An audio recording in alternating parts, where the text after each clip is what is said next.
कर्म प्रधान विश्व करि राखा, जो जस करे सो तस फल चाखा। ये सोचकर कभी कोई बुरे कर्म मत करो कि हमें इसका फल नहीं मिलेगा।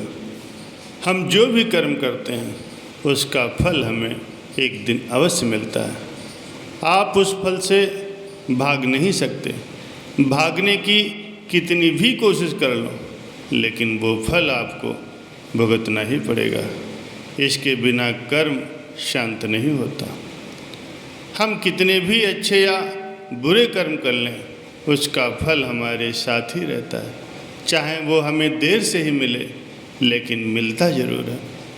अगर हम बुरे कर्म को छिपाने के लिए दुनिया की कोर्ट कचहरी में चले जाते हैं, तो वहाँ जाकर के भले ही बच जाएं, लेकिन कुदरत की कोर्ट से भला कैसे बचोगे। वहाँ पर किसी भी वकील की कोई बहस नहीं होती, ना ही किसी किस्म की सिफारिश चलती है। कुदरत ने जो कर्म के नियम बनाए हैं, उसमें कहीं कोई गलती नहीं होती। कोई भी कर्म करो, उसका फल हमें मिलता ही है। कर्म के नियम में किसी भी वकील या फिर जज की सिफारिश नहीं चलती। जब तक हमारे पुण्य कर्म का फल हमारे साथ है, तब तक सब सही। लेकिन जब गलत कर्म या दुष्ट कर्म हम करते हैं, वह तो वक्त आने पर ही फल देता है। इसलिए कर्म करने से पहले हमें ज़रूर सोचना चाहिए। कर्म हो जाए, इसके बाद उसके फल से भागना व्यर्थ है। हम जो भी कर्म करते हैं, उसका फल पा लेने के लिए हमें सदैव तैयार रहना चाहिए। कई कर्म ऐसे भी होते हैं जो हंसते हंसते किए जाते हैं, लेकिन उनका फल रोते रोते भुगतना पड़ता है। राजा परीक्षित एक महान ज्ञानी, विद्वान और संस्कारी राजा थे, लेकिन उनसे एक महान पाप हो गया था। क्रोध के आवेश में आकर के उन्होंने एक निरपराधी ऋषि के गले में एक मरा हुआ सांप पहना दिया था। राजा घर आए और शांत होते ही उनको उनके इस दुष्कृत्य का एहसास हुआ और पश्चाताप करने लगे कि मुझसे बहुत ही भयंकर पाप कर्म हो गया है। लेकिन अब वो समय वापस नहीं आ सकता। राजा परीक्षित को उस कृत्य का फल तो भुगतना ही पड़ेगा। परीक्षित एक बड़े राजा थे। उन्होंने अपनी सत्ता का कभी भी दुरुपयोग नहीं किया था।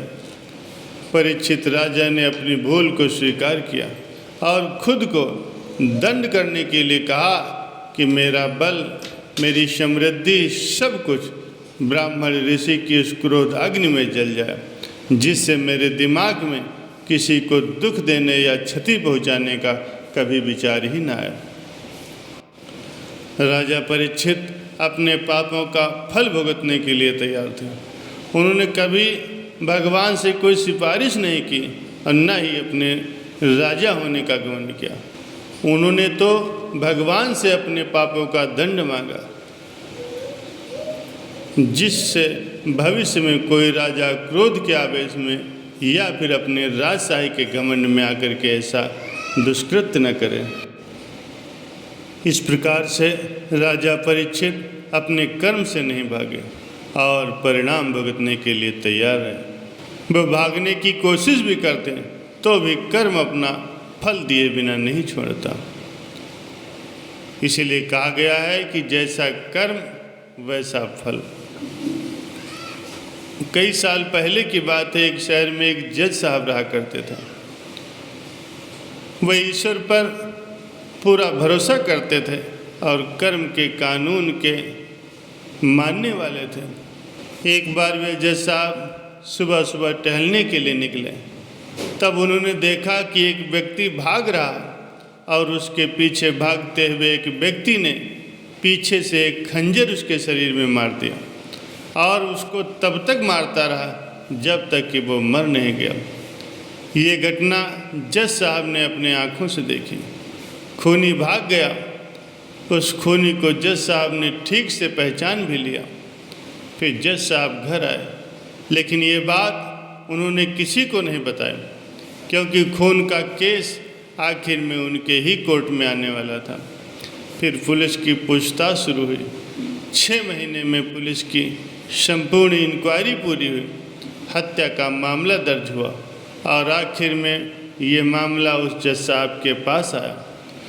लेकिन उन्होंने देखा कि खूनी कोई और ही था। उन्होंने उस दिन जिस खूनी को देखा था वो ये नहीं था। फिर मुकदमा शुरू हुआ। उस व्यक्ति को ही खूनी साबित करने का ठोस सबूत मिला। जज साहब तो जानते थे कि ये व्यक्ति बेकसूर है, लेकिन जज को सबूतों के आधार पर ही फैसला देना होता। उसमें न्यायाधीश के अपने खुद के आधार पर उसको बेकसूर नहीं कहा जाता। इसीलिए उस दोषी को ही पूरे सबूतों के साथ खूनी करार दिया गया। लेकिन जज साहब कुदरत के कर्म के नियम के मानने वाले थे। उनको पता था कि असली खूनी घूम रहा है और एक निर्दोष को सजा हुई है। इसीलिए उन्होंने फांसी की सज़ा सुनाने से पहले उस नकली खूनी को अपने चैम्बर में बुलाया। जज साहब के पास आते ही वो नकली खूनी रो पड़ा और कहने लगा, जज साहब मैं निर्दोष हूँ, मैंने खून नहीं किया। पुलिस को असली खूनी पकड़ में नहीं आया तो उन्होंने मेरे पुराने गुनाहों के आधार पर ही मुझे पकड़ लिया और मेरे खिलाफ सबूत इकट्ठे करके मुझे कोर्ट में खूनी साबित करार दिया। तब जज साहब ने कहा, यह हकीकत मैं जानता हूँ, तुम बेकसूर हो। मैंने खूनी को अपनी आँखों से देखा था, लेकिन मैं इस मामले को कानूनी रूप में नहीं ला सकता, क्योंकि कानून तो सबूतों पर आधारित होता है। सबूत पूरी तरह से तुम्हारे खिलाफ है, इसलिए मैं तुम्हें खूनी साबित करके फांसी की सज़ा सुनाने वाला हूँ। लेकिन कुदरत के नियम में कहीं कुछ गलत नहीं होता। इस बात को सुनिश्चित करने के लिए मैं तुम्हें अकेले में एक सवाल पूछता हूँ। इस बात का तुम मुझे बिल्कुल सही जवाब देना।